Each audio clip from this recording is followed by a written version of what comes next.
Hello everyone and welcome to a week of Linux news, the 20th of November 2016. And I have to start the news this week that hell has frozen over, pigs are flying, and if I played the lottery, I'm sure I would have been guaranteed a winner. Shame I didn't really. No, it's the news that Microsoft has joined the Linux Foundation as a Platinum member. They're donating over $500,000 a year annually to the Linux Foundation, although the cynic in me can't help but think, well, I'm sure Microsoft have gained enough ill-gotten revenue from the Android OEMs. Okay, well, it's not such a bad thing that Microsoft are showing some love to Linux at last, because it wasn't that long ago that Steve Ballmer called Linux a cancer. So how attitudes have changed now? So Microsoft has joined 10 other companies as Platinum members. And looking at the list, it mentions that Google is actually a Gold member, so Microsoft are giving more to Linux than Google are. Okay, well, it's not such a bad thing. Microsoft have gained a lot of publicity out of this, and they are showing more commitment to working alongside Linux. Keeping with more surprising news from Microsoft, that there is now the Microsoft SQL server for Linux available. And they've even produced some instruction guides on how to get it installed. We have a guide available for installing on Red Hat, Ubuntu or SUSE. A bit of side news here really, from a talk that Google's security engineer Darren Bilby did at KiwiCon, in which he describes antivirus tools as a useless box-ticking exercise. And there's another quote I quite liked, that antivirus does some useful things, but in reality is more like a canary in a coal mine. It is worse than that.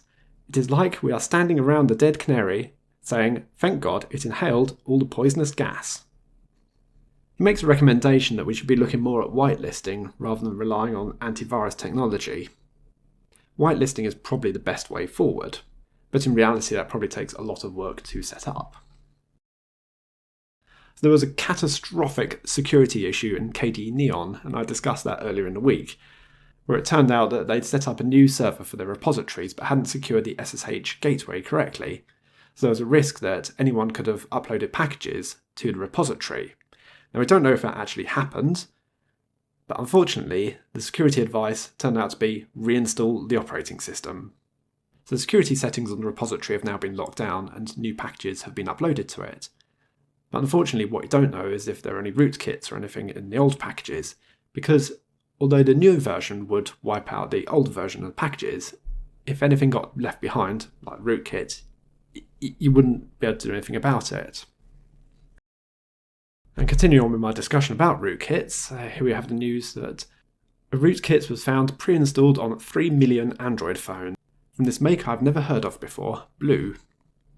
So almost 3 million Android phones, many of them used by people in the United States, are vulnerable to code execution attacks that remotely seize full control of the devices. Oh, marvellous. So until recently, the flaw could have been exploited by anyone who took the time to obtain 2 internet domains that remained unregistered despite being hardwired into the firmware that introduced the vulnerability. So they had a rootkit and then didn't obtain the domains. What? What were they thinking? Well, it's bad enough to put a rootkit on there in the first place, but then do half a job. Here's a list of rather randomly named domains. And I've decided to add those into the NoTrack malware database, so that'll prevent any access to those domains whilst you're on the home network. This is the brand right here, Blue Products. As I said, I've never heard of them, but you know what? I really wouldn't trust them if they can't even render their website correctly. Look at the state of that. For me, I would stick with the Google-made phones, or maybe Samsung. Here's an update of what I've been working on in NoTrack over the past week or so. Now, NoTrack is a network-wide tracker and advert blocking solution which I've been working on for nearly a year now. So here's a graph showing the traffic levels throughout the day. It's kind of my own mathematics I've used here to generate this scaled vector graphics image. A little bit coarse in a couple of places here, but it's not bad. If you look at the sites that have been blocked, you can now see the user agent and system which attempted to access the blocked site. There's also a visualization of the most common websites which have been blocked, and you can choose between the past few hours or past few days. Some of the work which you won't be able to directly see is that the block list is now hosted on a SQL database. Got the option of searching for a site or comment, and when you report a website, it also goes into a SQL database. It will make my life a little bit easier managing all this, And I've also built a web front end for the admin interface, but I can't really show you that one.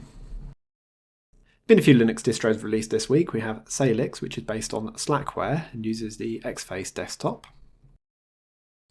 Tails, the Amnesic Incognito Live system, which comes pre-set up with a Tor browser to get you on the Tor or dark web.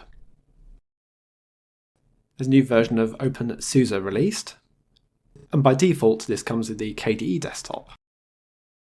There's a new version of ReactOS, although technically, as they say, they are still an alpha system. It's for running Windows applications in an open source environment. And finally, we have a new version of Zorin OS, which comes with their own desktop built on the GNOME stack and is based on Ubuntu. And that concludes the crazy news this week. Thanks for watching. I'll see you all later.